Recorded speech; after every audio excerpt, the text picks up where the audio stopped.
Bram Holloway expected an awkward blind date, not the woman who signed his paychecks waiting beneath the glasshouse lights. Eveline Carrick had built a reputation for never allowing surprise to reach her face, yet even she kept glancing at the empty chair across from her. Their mutual friend had hidden both names until 5 minutes before dinner, giving either of them time to leave. Neither did.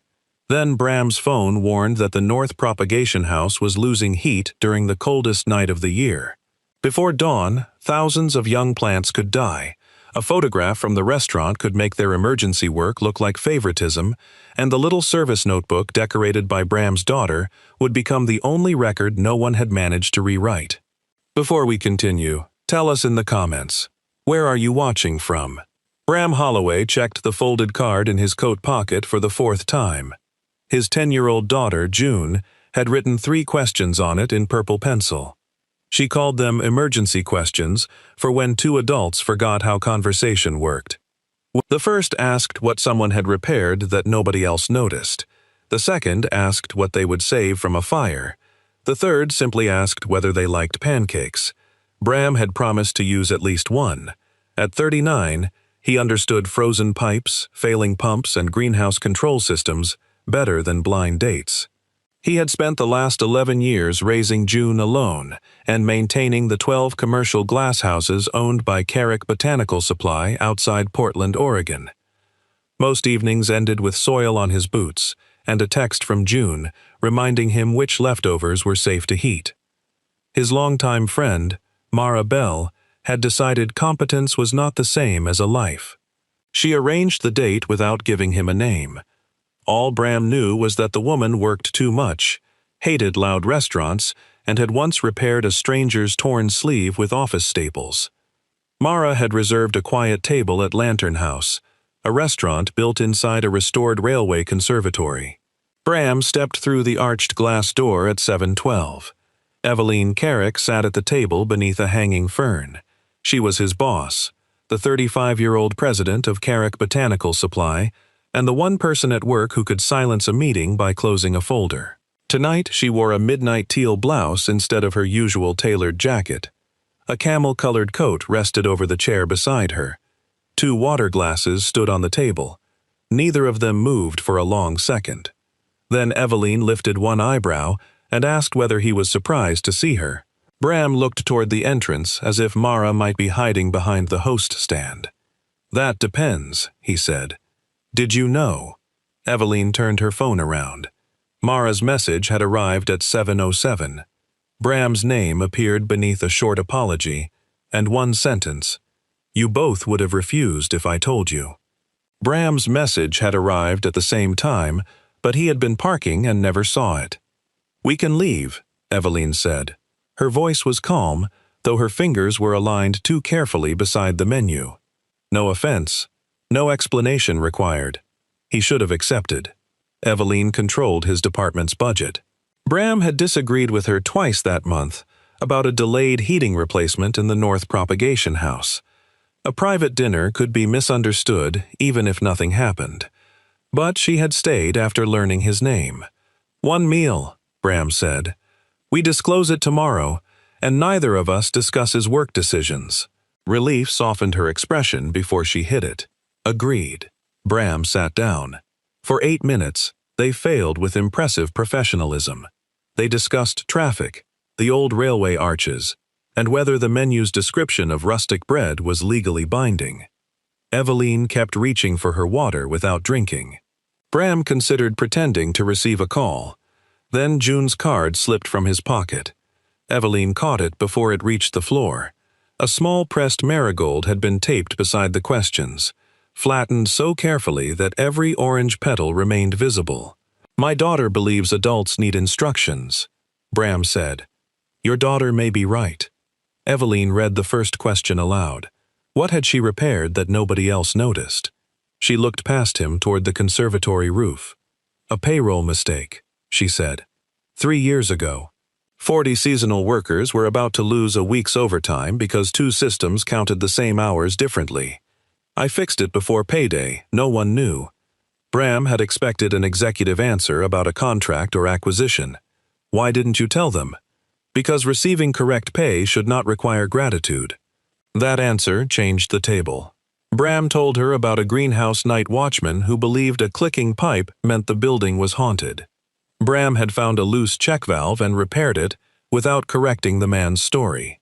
Eveline laughed, not politely but suddenly, one hand covering her mouth. He had never heard that sound at work. The waiter brought soup. Eveline admitted she grew up inside the original Carrick greenhouse, where her mother propagated roses, and her father treated every dead seedling as a personal accusation. Bram described June's windowsill garden, where basil, mint, and one stubborn marigold competed for a chipped blue pot. The marigold came from seeds saved by Bram's late wife, Laurel. June pressed one flower every year and taped it into whatever notebook Bram carried most often. Eveline touched the clear tape around the petals, but did not touch the flower. "You still carry her with you," she said. "June makes sure I do." There was no pity in Eveline's face, only recognition. Her own mother had died 5 years earlier after a long illness. Eveline had taken over the company while spending nights in a hospital chair. When she cried during one board meeting, her father called a recess and later told 2 directors that grief had made her unreliable. She had not shown uncertainty at work since. Bram understood why every folder on her desk sat square with the edge. He was about to answer June's second question when his phone vibrated against the table. The alert came from the North Propagation House. Water temperature in the main heating loop had fallen 16 degrees in 9 minutes. Outside air was already below freezing. The greenhouse held young fruit tree rootstock, spring vegetable starts, and the last healthy trays from a disease-resistant bean line promised to 6 small farms. Bram stood before he finished reading. "Go," Eveline said. "I need to call the night crew. Call from the car." He reached for his coat. Eveline reached for hers. "You don't need to come. That greenhouse is my responsibility too." They paid separately and left through the side entrance. A young man near the bar raised his phone as they passed. Bram noticed the brief white flare of a camera but had no time to challenge it. 21 minutes later, he unlocked the North Propagation House and felt cold air slide across his hands. The backup boiler was running. The pipes were not warm. Bram opened the steel service cabinet and found the red isolation handle turned fully closed. It could not have moved by itself. Bram photographed the valve before touching it. Eveline stood behind him, breathing hard from the run across the gravel yard. Condensation clouded the glass above them. The nearest rows of seedlings had already begun to curl at the edges. "Was that valve closed during your inspection?" she asked. "No.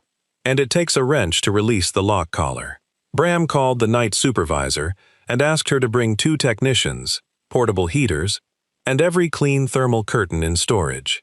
Then he phoned building security and requested the access log be preserved. Eveline started to call the finance director. Bram stopped her gently. "Not yet. We document before we warn anyone who might have touched the records." She looked at his hand near her wrist, then at his face. He released her immediately. "You're right," she said. He opened the isolation valve. The backup boiler pushed hot water into the main loop, but pressure dropped almost at once. A coupling beside the western beds had cracked after standing cold. Warm water began spilling beneath the pipe rack. For the next 2 hours, the blind date disappeared. Bram shut down the damaged branch, built a temporary bypass, and divided the crew between the most vulnerable crops. Eveline rolled up the sleeves of her expensive blouse and helped pull thermal curtains over seedling frames. She carried propagation trays toward the warmer center aisle until soil streaked her cream trousers. No one treated her like a president. She did not ask them to. At 1:15, June called from Mara's house. Bram stepped into the potting room, expecting a complaint that he had broken curfew. "Did the questions work?" June asked. He looked through the window. Eveline was kneeling beside an apprentice, showing her how to lift a rootstock tray without bending the stems. One of them did. Which one? The repair question. June considered that. That's the best one. Bram returned to the control cabinet and opened his paper service notebook. The pressed marigold marked the page from his inspection 6 weeks earlier. His handwriting recorded corrosion on the western coupling, a failing circulation pump, and a critical recommendation to replace both before the first hard freeze. The digital maintenance system now described the work as routine and safe to defer until spring. Eveline read the two records side by side. "I never saw the critical version," she said. "I sent it through the normal approval chain. The Capital Committee told me you lowered the risk rating after a pressure test. I did not." Silence settled between them, colder than the greenhouse air. The Capital Committee was chaired by Niles Corbett, the company's finance director. Niles had spent 18 months pushing an expensive downtown showroom designed to attract national retail contracts. The project was behind schedule and over budget.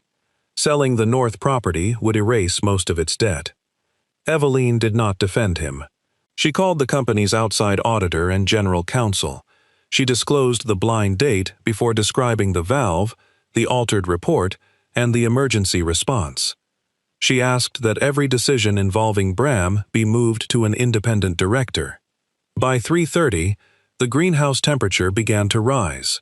They saved most of the rootstock and every tray of the disease-resistant beans. They lost a row of tender herbs and several hundred early tomato starts. The damage was painful but survivable. Bram should have felt relieved. Instead, he watched a security officer approach with a tablet. The access log showed Niles entering the North House at 6:18 that evening. He left 7 minutes later. His explanation arrived by email. Before anyone called him, he had visited to inspect property scheduled for possible sale and had not touched the heating equipment. At 8 the next morning, the restaurant photograph appeared in a private message sent to 2 board directors. It showed Bram leaning across the candlelit table, while Eveline held June's card. The message claimed the president had secretly met a department head immediately before accusing the finance director of misconduct. The timing made honest events look arranged. Eveline was placed on temporary administrative leave while outside counsel investigated. Bram's access to company systems was suspended, though he remained on paid status. The board said the measures protected everyone. They still felt like doors closing. Mara arrived at Bram's house that afternoon with groceries and an apology she had practiced too many times. "I thought you needed one evening where neither of you had a job title," she said. "You don't remove a title by hiding a name. I know that now." June sat at the kitchen counter pressing another marigold between 2 sheets of wax paper. She listened without pretending not to. "Did you like her?" she asked after Mara left. Bram set down the kettle. "That's not the problem. That means yes." He did not answer. For the next 12 days, Bram and Eveline communicated only through counsel. Investigators reviewed access records, vendor messages, maintenance approvals, and Capital Committee minutes. Niles maintained that Bram had exaggerated the risk after the failure to protect himself. He suggested Eveline believed Bram because of their personal interest in each other. It was an effective accusation, because part of it was true. Interest existed. Favoritism did not. Bram's paper notebook could show what he wrote, but not what the committee received. Then June noticed the faint blue square beneath the pressed marigold.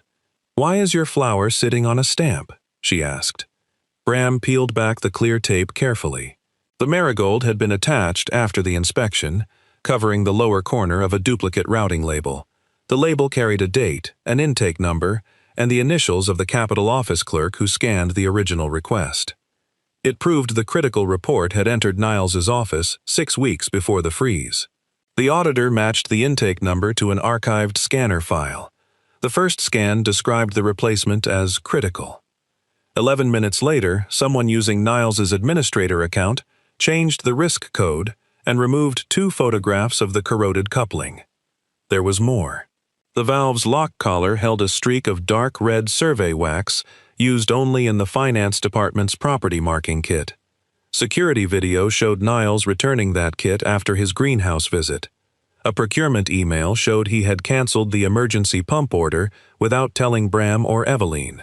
The evidence still did not prove he intended to destroy the plants. It proved he had hidden a known risk, interfered with the system, and tried to protect the showroom project by making the North House appear too unreliable to keep. When the board interview ended, Eveline remained on leave. Bram expected anger from her. Instead, counsel forwarded one brief message she had been allowed to send. She wrote that the Marigold had better judgment than the Capital Committee. The board met on a gray Monday morning. Niles admitted closing the isolation valve. He said he wanted to verify whether the backup boiler could maintain temperature without the primary loop. He denied trying to cause a failure and insisted he was attempting to protect the company from a greenhouse it could no longer afford. The explanation did not account for the altered report, canceled pump order, removed photographs, or anonymous message about the restaurant. He was terminated for falsifying operational records, unauthorized interference with safety equipment, and misleading the board. The company referred the financial records to its insurer and outside counsel. No one celebrated. Several people had trusted him for years. The investigation also criticized Eveline and Bram for remaining at the restaurant after discovering each other's identities, even though they had disclosed the meeting and paid separately. The finding was not misconduct. It was a warning that good intentions did not remove a power imbalance. Eveline accepted it without argument. She returned as president under new governance rules. Maintenance risks would now go directly to an operations committee as well as finance. No executive could alter a safety rating without the original author receiving an automatic notice. The company paused the downtown showroom and sold its lease rather than the North Greenhouse. Bram was offered a new position as Director of Greenhouse Resilience, reporting to the Independent Operations Committee instead of Eveline. He accepted after the job description guaranteed that field technicians could stop work when safety records were incomplete. The repair cost was real. So were the crop losses. Senior bonuses were suspended, and expansion plans were delayed. The company honored every small farm contract by buying replacement seedlings from competitors at its own expense. That choice mattered more to Bram than any speech. For 2 months, he and Eveline kept their conversations formal. They met in glass houses with other people present. They copied counsel when a decision crossed departments. Whatever had begun at Lantern House remained folded away like June's question card. Still, small truths survived procedure. Eveline remembered which apprentice preferred written instructions. Bram noticed that she visited the North House on Friday evenings when few people were there. She would walk between the recovering rows, touching no leaves, as if she needed proof that restraint could also protect something. June met her properly at the Spring Growers open house. She stood beside Bram's display of the new heating manifold, wearing green overalls and a badge she had decorated with a crooked orange flower.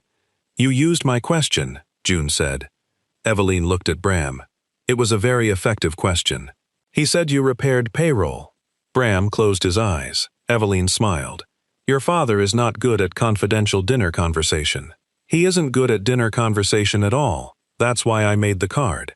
The two of them regarded him with matching seriousness, and something in Bram's chest loosened. By early summer, the Independent Committee completed Bram's reporting transition. Human Resources confirmed that a personal relationship would no longer create a direct supervisory conflict, though disclosure requirements remained. Eveline waited another 3 weeks. Then she sent Bram a calendar invitation for 7/12 on a Friday evening. The location was Lantern House. The subject line read, "Same table, complete information." Bram stared at it until June took the phone from his hand. "Accept," she said. "You are 10, and you're taking too long." He accepted. The second dinner felt more dangerous because neither could pretend it was an accident. Eveline wore a deep, rust-red dress and left every work folder at home. Bram brought June's card, now protected inside a plain leather notebook. They answered the second question. What would they save from a fire? Bram chose the box of letters Laurel had written during June's first year. Eveline chose the small brass mister her mother had used in the original greenhouse. "I thought you would choose company records," he said. "I have learned that records can be copied." "And people?" Her gray-violet eyes held his. People need to know they were chosen before the emergency. Their relationship grew without announcements. They met for breakfast on weekends, walked the river path, and learned how to speak about Laurel without turning memory into competition. Eveline never tried to become June's mother. She became the adult who carried spare hair ties, respected closed bedroom doors, and took pancake questions seriously. Bram learned that Eveline disliked roses despite growing up among them. She preferred herbs because their value became clearer when crushed. She learned that Bram hummed old country songs when repairing pumps and could not pass a damaged fence without checking its posts. 1 year after the freeze, the North Propagation House held its first winter trial with the new heating system. Snow pressed against the lower panes. Inside, young bean plants stood bright beneath clean white lights. The night crew watched the gauges for an hour, then left Bram to complete the final inspection. Eveline and June waited at a small metal table in the center aisle. They had brought soup, 3 bowls, and a paper bag from Lantern House. June placed a fresh card beside Bram's bowl. The card held one question: "What are you glad you did not walk away from?" Bram looked at the restored pipe loop, the living rose, and the 2 people waiting for him. "That is not an emergency question," he said. "It was for you," June replied. Eveline reached across the table and turned the card over. A pressed marigold had been taped to the back, its orange petals bright against the white paper. Bram sat beside them. He did not give June a speech. He did not need to. He took Eveline's hand beneath the table, where no board member, camera, or job title could misread it. She leaned her shoulder against his, as warm water moved steadily through the pipes below. The first blind date had ended with an alarm. This time, nothing needed saving. They stayed until the soup was cold, and the greenhouse glass turned silver with snow.